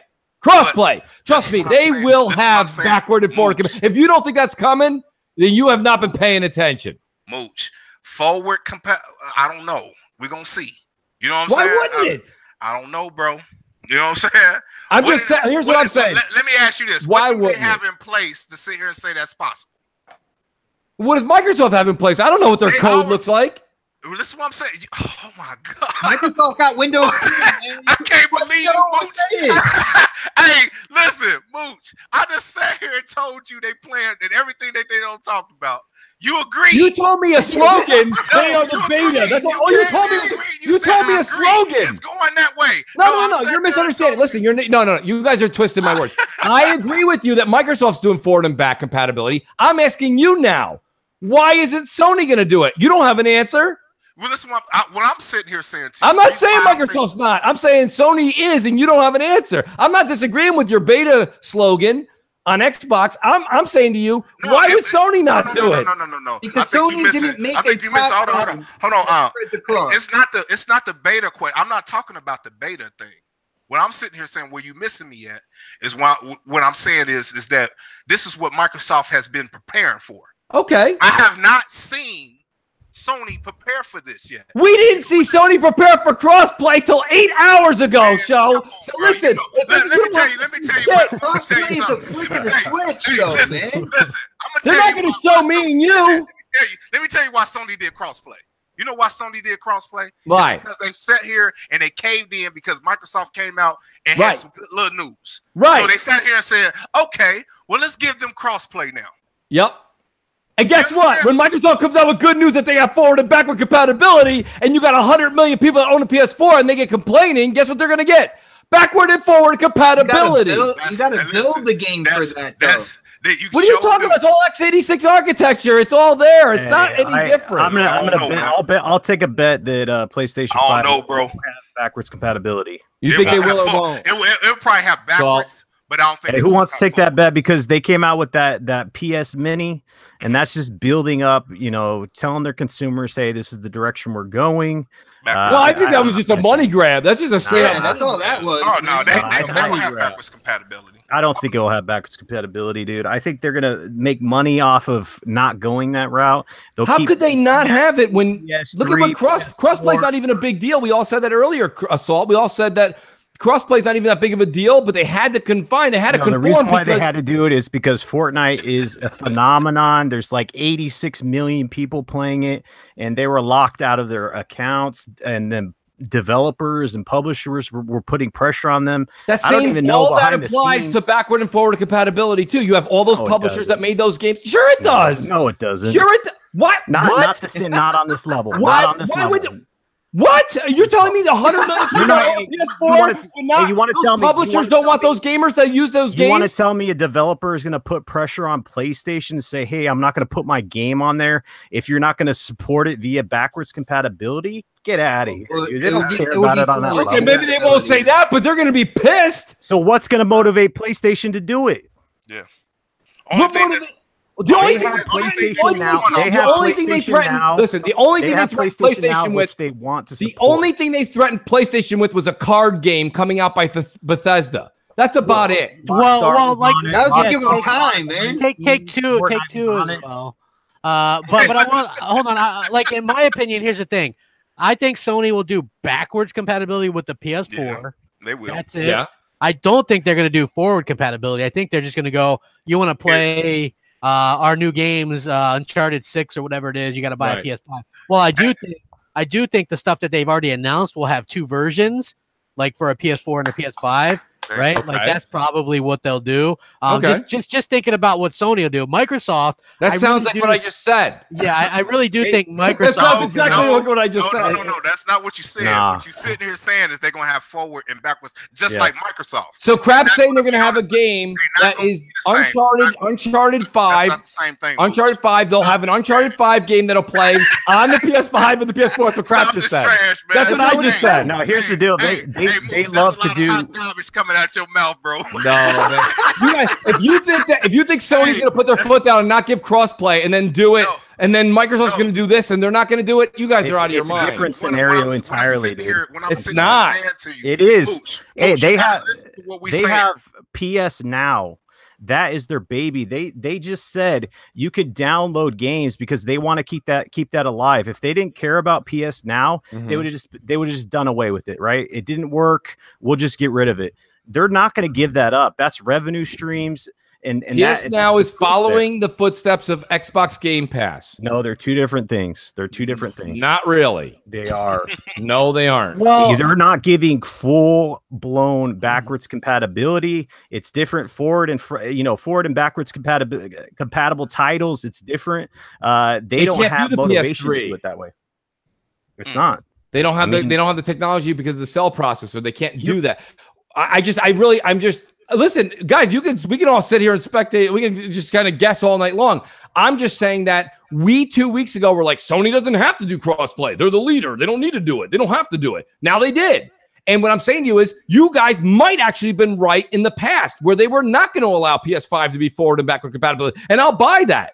What I'm saying to you is when times change and the consumers start to speak up and they realize that they have a PS4 Pro and that they can do it, and Microsoft's going to do it, their competitor, it looks bad. They know how bad it looks. They're going to do it.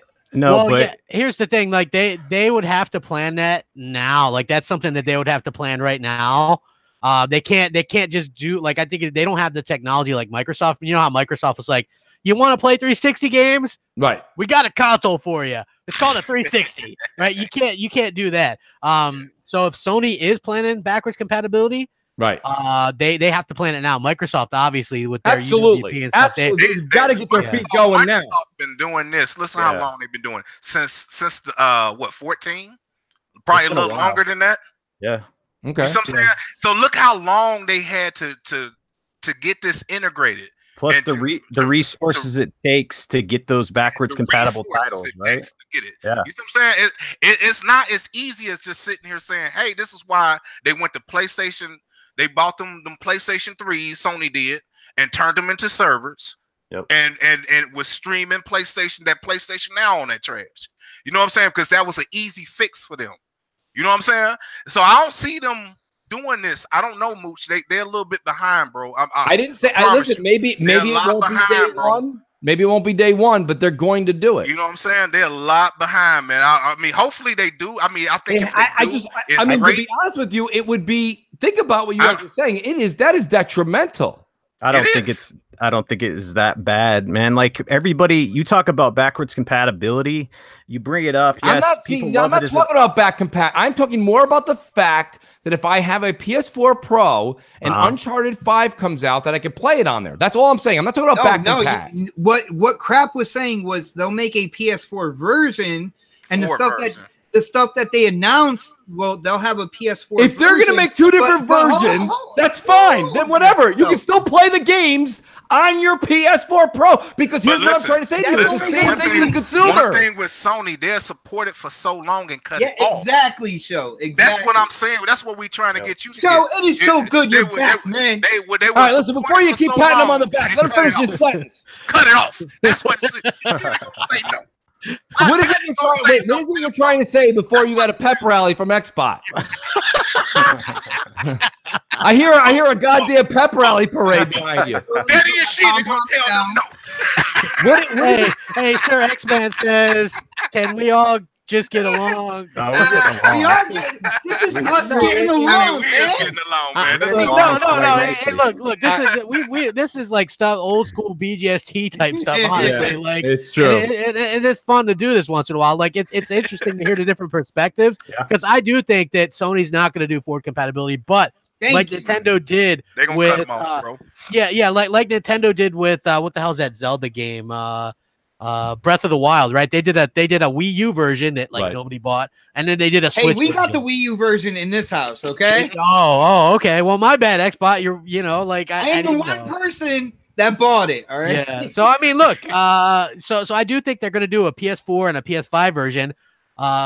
Because and the reason why they have to do that, or at least think about that, is because they've announced these as PS4 titles.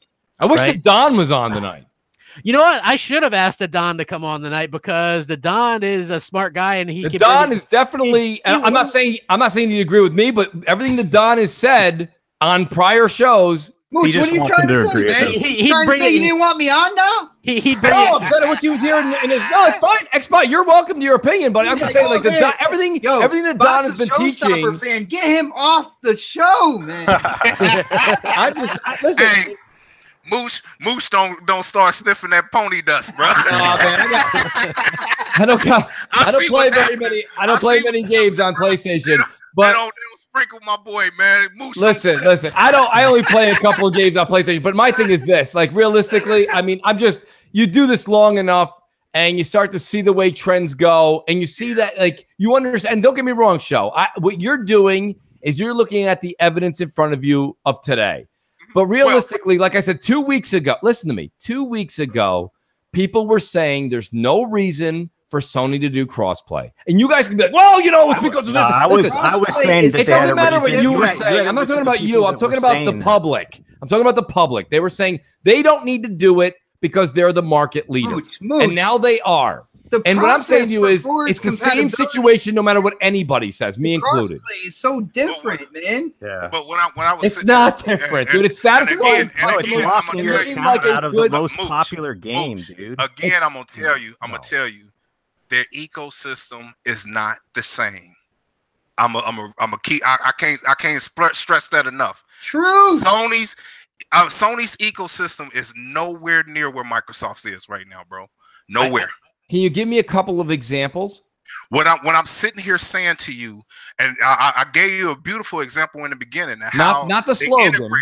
No, what I'm saying, they integrated in everything. I don't care if it's your PC. Right. If you got a console, yes, or whatever, right. If it got Windows 10 on it, that is their platform. And if the same operating system that's on a PS4 is on a PS5, which they can duplicate, well, that's the same thing you're saying.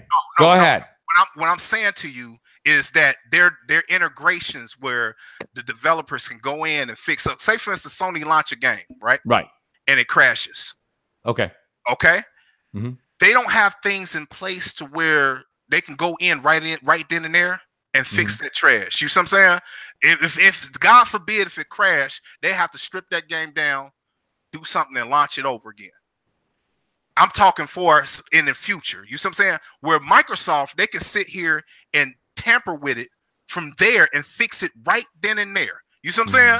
And it took them 3.5 years to fix the Halo Master Chief Collection, but okay. But see, that's why I was saying we was beta testing for the future. It was okay. Good. So we're back to the slogan. You know what I'm saying? So yeah. I'm just telling you. Okay. I'm just telling you. That's what that was all for. We went through that. For they can have the data on. Actually, now actually, hold on. But it's there now. I will say something. We were beta testing the Xbox One on the last years of the 360 with Connect. Probably, and that look at the dashboard we got, like all that stuff with the voice commands. That was all beta testing. I think you're always beta testing the next merchandise, aren't you? Crap. That's the way. That's technology. Yeah, I mean, we were. I get kind of what I get kind of what Show's saying. I get what you're saying, Mooch. I think that also UWP, right? So when developers make a game for Xbox One, because there's a big gulf, like almost a generational gulf between the original Xbox One and the Xbox One X, but they're still managed to do it without. You don't have to make two versions. Right? You don't have to. So I think that it's easier for developers to do that. They have the tools for that. Right. Where with PlayStation, they're not exactly set up for that. Also, I did hear some rumors, and maybe you guys might hear this. Jez, I think, mentioned it on Twitter that Sony is bulking up their back end, their PlayStation network, their servers and stuff like that. Not only that, and this is just rumor, so don't Right, I saw that. Don't kill the messenger. Yeah, don't. Right. So rumor has it that what Sony's working on is the ability to, if you're a PlayStation Now subscriber and a PlayStation Plus subscriber, you'll be able to upload your games that you own digitally to the cloud and play them anywhere you want. Eventually, that's a rumor that they're working on something along those lines. This is what I'm trying to say to Showstopper. What I'm saying to you is the same thing with crossplay that people said wasn't going to happen. Sony's well aware of what's going on. They're well aware of what the future is. You don't think they have people on the inside? They know what's going on. They are preparing for that. That's not what I'm arguing with you about. And that's why we keep going in this circle. You thinking I'm arguing with your point. I got that. That's copy and paste. And we trust me, you keep beating it with a horse. What I'm saying to you is Sony is way far behind in what you think. You see what I'm saying? That's all I'm trying to get. I don't think. Listen, that's fine. You know if you want to talk about features and all this other stuff, no, I'm not talking. What I'm saying to you is, I'm just saying when it comes down to making, what you think. When it comes down to making a game that can run on the PS4 and the PS5, they are not that far behind. As far as everything else you may pull out of a hat, there are things Microsoft does have in line because, like you said, they are a software-based company. But in order to do that, an x86 architecture and move forward, Don said it himself the week before and the week before that they are making these games at the higher level and be able to dumb it down to whatever they want. They can make a PS5 game and it will play on a PS4 if they wanted to. Now, if they don't want it to, I am not sitting in on the boardroom. I don't know. All I'm saying is if that's where the future is, where this conversation first started before we even got into this, okay, and we said the way the future is going, Sony knows where the future is going too. And like you said, Jez did put those tweets out there, rumor, take them with a grain of salt. But if they are doing all this back end and getting the cloud ready and this and that, they're also aware that they're going to have to satisfy. You can counter it. Go ahead. They have a pretty poor prediction on the future because they invested in VR. That's shit. You know what I'm saying? Like, they don't really predict the future, right? Hey, my poor VR, man. Yeah. My poor VR, dude. Hey, it's real, man. I mean, it's real. But you know, I just wanted to just come in here and bust my gun on that, man. I just wanted to sit here and say that's where Sony. I mean, not Sony, but Microsoft is going.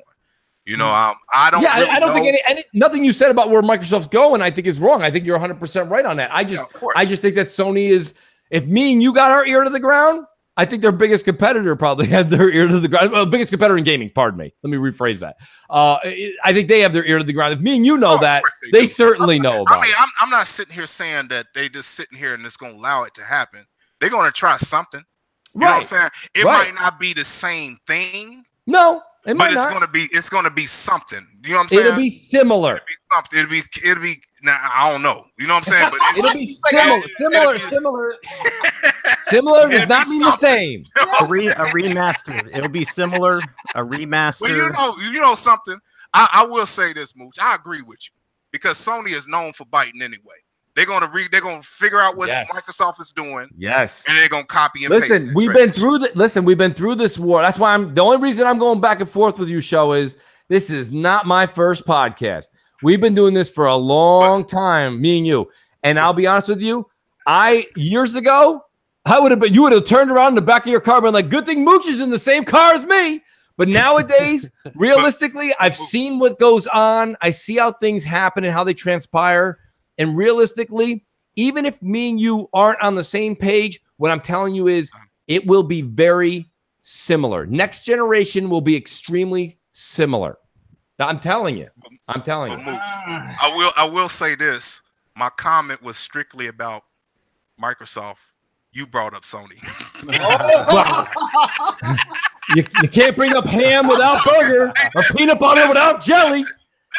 Listen, Mooch. I was sitting here trying to just brag, and show y'all where Microsoft was going. You the one got your bop on your pony. Now, Mooch, how dare you bring up a debate on a podcast?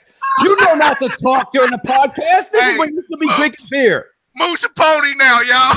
Yeah. Hey, well, I can verify that Mooch is definitely not a pony. Definitely not a pony. You know I'm teasing. No, don't get me wrong. Listen, like I said, show, the reason it comes down to it is, and I don't blame you, is I think that literally we've just been doing this shit for so long. You see how it rolls. Ain't nobody say nothing nice about Microsoft without them bringing these pony waves up, man. we can't just talk about Microsoft in a good light without somebody clicking.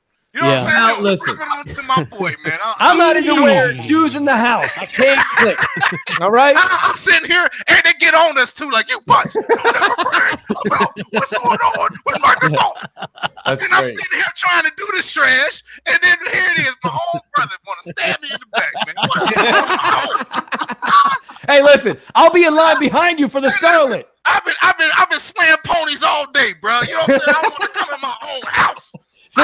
And talk and maybe sit here and have to have a four-legged beast in here. You know you're going to sometimes get into an argument with your uncle in your own house? It's gonna happen. All right. Hey, that's true though. Hey, speaking of VR though, you guys, this kind of surprised me today that Ninja Theory revealed that they're working on a VR game for Oculus, called Star Wars VR story. Yeah, for Oculus. That's it. Do you guys find that? Do you guys see that? Yeah. Do you guys think that has to do with them having something prior to signing with Microsoft? Because Microsoft has no ties to VR, or Oculus. Do you think this is just something that they were working on previously? Hold on. Does Microsoft own partial stake in Oculus with Facebook? I don't think so. No, I thought they did, man. Yeah, I think they're partners. They're excuse me, not partners. They're what did they do? Because Xbox not entirely wrong. Remember, Oculus gave away the Xbox One controller. Yeah, when you bought, so they do have a business deal. So that may be the case where they're doing it, but I can't see them going in and acquiring Ninja Theory, right? And then being like, hey, guys, remember that thing you're working on? Don't worry about that. Make this VR game that we don't have any real consumer base on. Side project anyway. Crap. If Microsoft doesn't own any stake in Oculus, then I would say it was something from before time. Yeah, they got to finish up. Yeah, exactly. Because it's one of those things where that's what I was wondering too. When I saw this, I was like, this must have been something sort of like with Compulsion Games, where that was published by another studio or a publishing company because that deal was signed beforehand. I think this was the same kind of situation. Mm-hmm. So I think, dude, like I'm talking to this PlayStation guy in the chat, right? Like he doesn't get it. Okay, so I'll kind of explain it to you, right? You're making my point for me, guy. The PS2 had 90% of the market share over the Xbox and the GameCube. Now, no matter what they did with the PS3, they lost all that market share because the Wii sold over 100 million and the Xbox 360 was at 85 million or whatever it was. So, and not only that, but PlayStation 2 dominated America, which is the largest market for games. And then they lost by over 20 million consoles here in the States. So while America might not be everywhere, the fact that they were able to take that market away from Sony, it was a huge win. So not only that, but Sony lost something like $9 billion on the PS3, whereas they lost almost everything they had gained with the PS2. When I say they lost, it isn't because of the number of consoles they sold. Sure, they cut the price and lost. You got to realize they lost so much money on the PS3 repeatedly by cutting that price. You know what I mean? Just because they sold a lot. If you have a $500 machine and it costs you $500 to make and you sell it for $300, you're losing $200 per console. That's how they were able to do that. And they came out with some great exclusives at the tail end. But at the end of the day, Microsoft really came in and just gave them the 1-2 buckle my shoe. Mm-hmm. The entire generation. I mean, right from the get-go, right when people saw Gears of War, they knew that it was going to be something special. And people went and flocked to it. And it was a great console, and it had problems with the red ring. But overall, man, it was a fantastic console, easy to develop for. That's why great online. They introduced the achievements and all that stuff. Sony copied that later on with trophies, right? So, and Microsoft had party chat. Sony copied that this generation. Boujou Ram says, I think Showstopper should be a regular on this podcast, but if he wants to, and if Crap's cool with that, hey, Show's welcome whenever he wants. I tried to get him on here before, but his work schedule interferes. You know what I mean? So yeah, that's like one of those things that kind of happens, with like the work schedule and life and stuff like that. But yeah, man, Show's always a blast to have on, and we were happy to have him back on BGST as well. So yeah, that's awesome stuff. What do you guys? I want to talk about Forza Horizon 4 a little bit, not let Sony totally take that away from us too, right? This game is yeah. Forza is nothing like Drive Club. I'm sorry. Yeah, you know what? What's a Drive Club? Drive Club is it. I'm sorry. Drive Club was Drive Club. Drive Club. Yeah. Well, you know what's funny is Drive Club, and I posted this the other day. I think what was it when the reviews came out? There was that article that said that Drive Club was PS4's Forza killer, right? And Sony was running with that quote on their advertising too. It was hilarious, and now we know kind of what happened there. Sony closed down that studio, unfortunately, and the game was just bad from the start. You know, they're like, we got this great weather system, but it's not coming for weeks after launch. You know, you're going to get a free version of it on PlayStation Plus, but then we're going to take it away. You know what I mean? Like, yeah, so there was that really bad situation with it. But this Horizon, that weather was nice. Yeah, like the weather was nice when it got in there, but the game got in there. Yeah, but the game, you know what the funny thing? When that game's supposed to be free. Yeah, it was supposed to be free, and then they were like, no, it's not going to be free now. The main thing with that game was it just wasn't very fun, you know. So that was what really hurt that game, and you know it scored poorly. Mooch, have you played much of the full game yet? Forza Horizon 4? Yeah, no, I'm past the intro and all that. Dude, the game is, I mean, here's the thing, like, and you guys know this, I've said this on this show, I've said it on my show. I'm not a huge Forza fan, but I appreciate the game. It's gorgeous, it's fun, it's reactive. I have not tried, I thought about doing it a few times, and I couldn't pull myself away from the 4K. I'm still doing the quality mode versus the performance mode. I'm enjoying every bit about it. I love the music. I don't know, man. The game itself is glorious. I wish I was more of a car enthusiast. I'm not. Yeah. I appreciate great cars. I like driving them, but I don't like. I'm not like, hey, I wonder what spark plugs in this bad boy. You know, like that's just not my thing, right? You know, that's not your bag. That's not my bag, baby. Yes. But nonetheless, I got to tell you, Crap. It's one of those games that I got to say this much. And shout out to Assault and Xbot. And, you know, granted, I mooched it. So take this with a grain of salt. No pun intended, salt. Yeah. But when this game does hit $30, $20 in months to come, man, pick this up. Because let me tell you something. Game just, Pass. No. Absolutely. I'm not, you kidding me? I'm not going to, you take advantage of that Game Pass. You take advantage of that day one.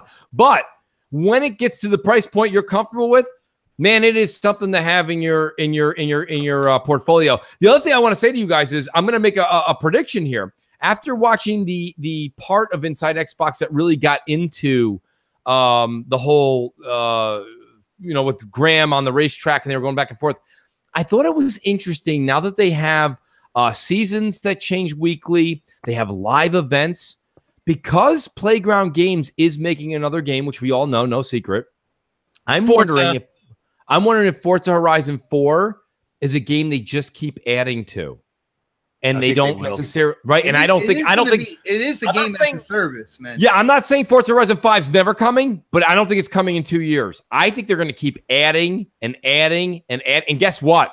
They can, because this game is huge. It's beautiful, and it's got so much potential with the fact that they can add content and they can add weekly events. Okay, for you Destiny fans out there, this is very similar. They have races and things to obtain and change your drivatar to look different, change your car with things. Taxi company, man. Yeah, you buy homes, you buy property. Listen, what I'm saying, when I was listening to this, I was like, wow, I'm like, Forza Horizon 5 is probably a ways out, because these guys are working on another game and they can just keep adding to this game with lesser talent, not lesser talent, with lesser folks, because they don't need to put a whole team. This is something that you really want to own. I think Forza Horizon 4 is something you're going to want to pick up, even if it's something like me, where you play 20 to 25 hours. There's people put 100, 200, 500 hours in. Yeah. I'm a 20-hour guy with this game, but I got to be honest with you.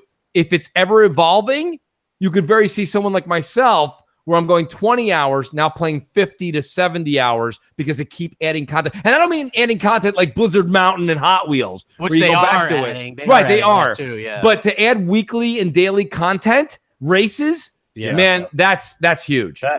And for free. Yeah. And, hey, Mooch, how is you playing Forza? Is you playing it with the controller, or are you playing it with a drive stick? I only have a controller. I don't have a race wheel.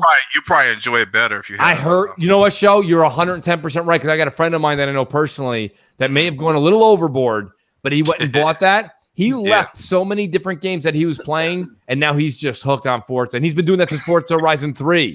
So this isn't new. You probably like it a little bit. How you doing it, Xbot? I forgot. Didn't you have a steering wheel? No, I don't have a steering wheel.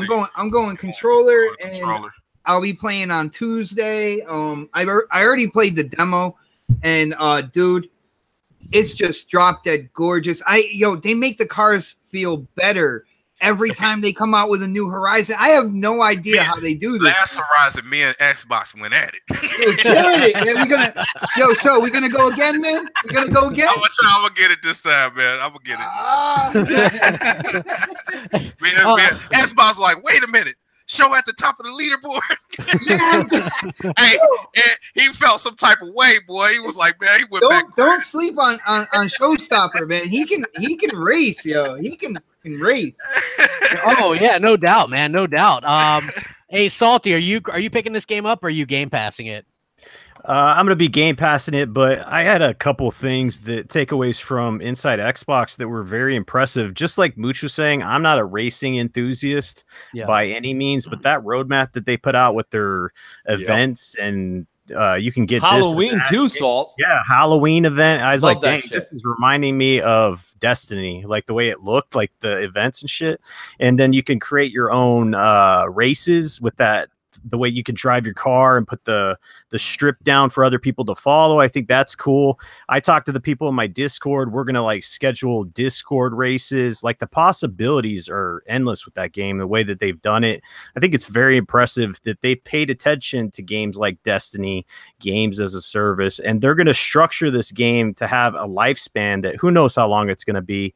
But if you get a guy like me excited for this game, you've done your job. Let's just put it that way. Cause I could give two shits less about racing games, honestly. Like the only other racing game I personally bought was Forza Horizon 3. Other than that, it's like Mario Kart. You know what I'm saying? Like I don't care. Yeah, a lot of people are like that.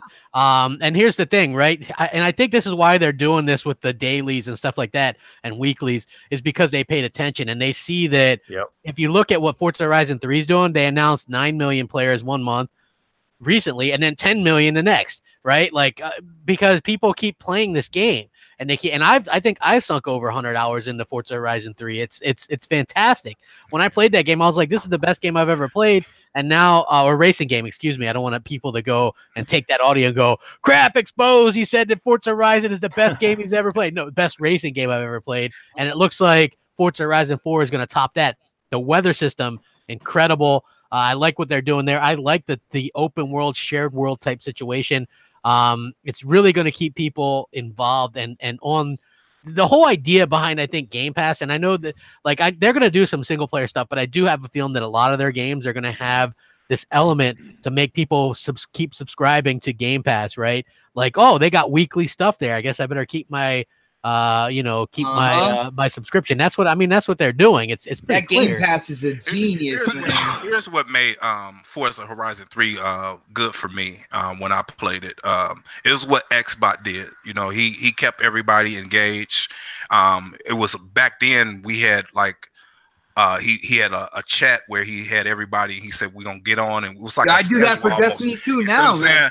And it was just live the way he had that set up. So it made it more fun because you was competing against other people you knew, and it was just all of us was in there together, and we was just going, you know. So that's what made it fun for me.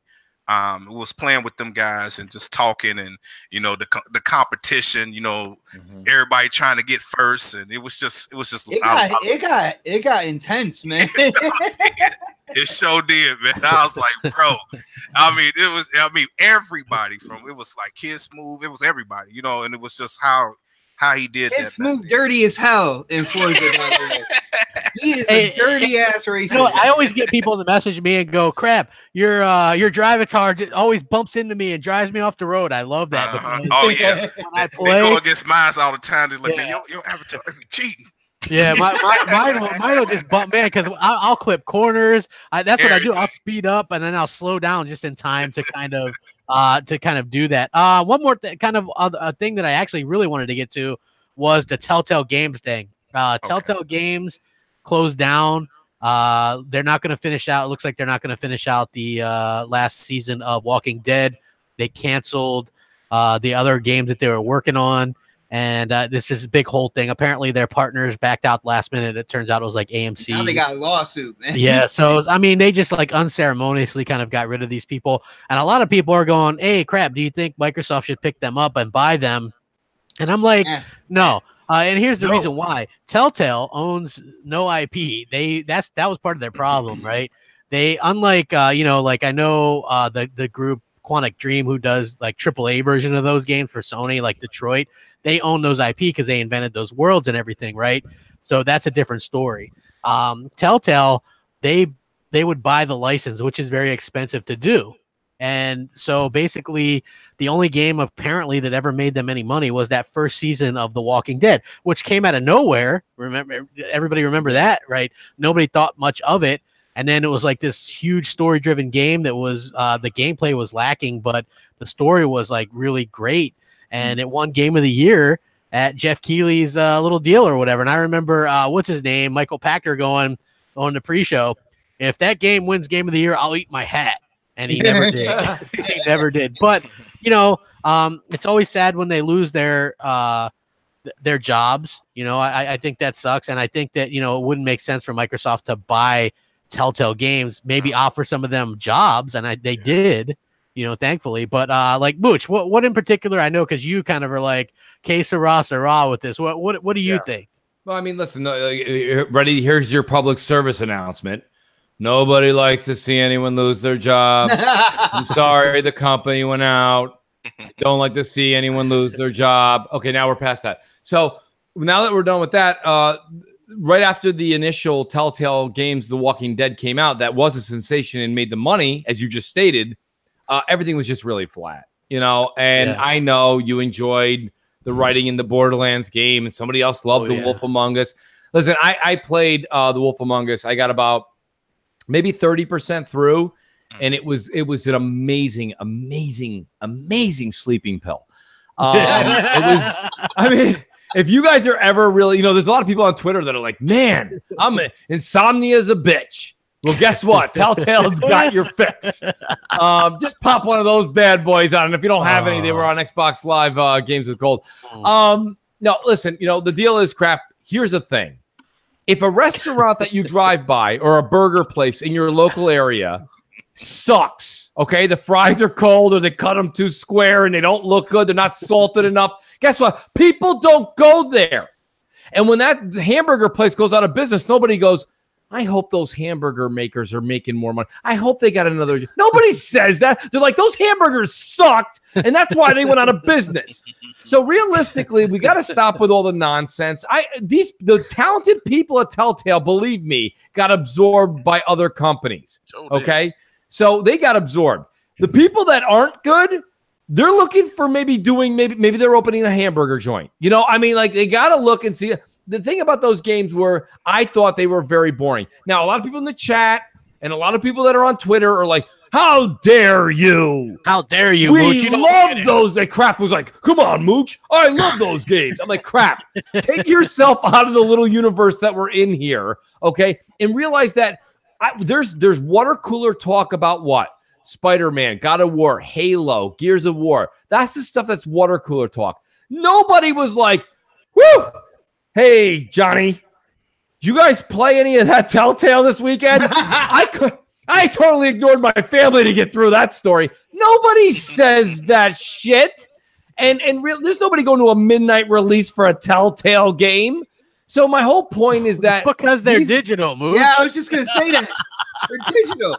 It doesn't matter. You could have put that shit on 2 discs. It doesn't matter. It doesn't matter. It doesn't matter. Rock. So, it doesn't matter. No, I mean, realistically, guys, what the Mooch is telling you. I just got to say, honestly, look, I think that the talent that was out there, it was fine. I thought that it was a good idea for Microsoft's Game Pass because it was ever evolving. Whether you liked it or it was niche or whatever, guess what? It might have worked for a Game Pass. But you're right, crap. Absolutely not. There's no royalties. There's no IP. There's no ownership. All you're picking up is the talent of the developers. And to be honest with you, it wasn't anything stunning. Actually, one of the things that always gave it a negative rating was that the game always, even on Xbox One and PlayStation, looked like a 360 and PS3 game. So the game was never a looker. It was just telling a story. It was prompting you to walk left and right and press A, B, Y, or X. And realistically, we got tired of it after the first or second iteration. So this was kind of a writing on the wall type of ordeal. So when people were like, holy shit, don't say it's so. You know it's so. You haven't bought any of those until Games with Gold gave it to you. I'm gonna say that, hey, Mooch, I think a lot of people are highly sensitive when they people lose their jobs, because it's been happening all for a lot this generation. Nobody cares when that local burger joint goes out, and those are the people I feel for. But listen what I'm saying. But you're talking about a passion that everybody loves. You know what I'm saying? And they want to keep games going, and it seemed like we losing. You know what I'm saying? A lot of games and stuff like that. Listen, Michelle, with death comes life. There's also that's Microsoft's right. Go ahead. Let me finish. That's what I was getting to. What I was saying is that sometimes you have to peel away to grow something new. Yes. You know, like even with Microsoft, if you look at what Microsoft did, they lost a lot of gaming studios. You know what I'm saying? This generation. So did Sony. Sony kind of closed down some too. They closed down a lot. And I just think what they're doing is getting the moochers out. I hate to use your name, Mooch. You're right. It's all right. You're right. I know who my people are. Yes. You know, they're getting the moochers out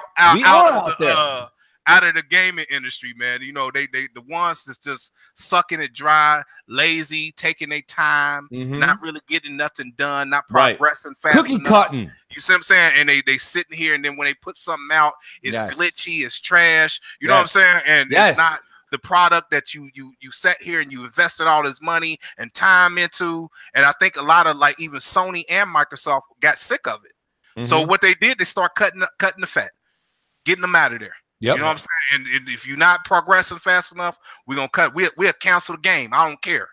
We'll look bad. I don't care. We cutting it.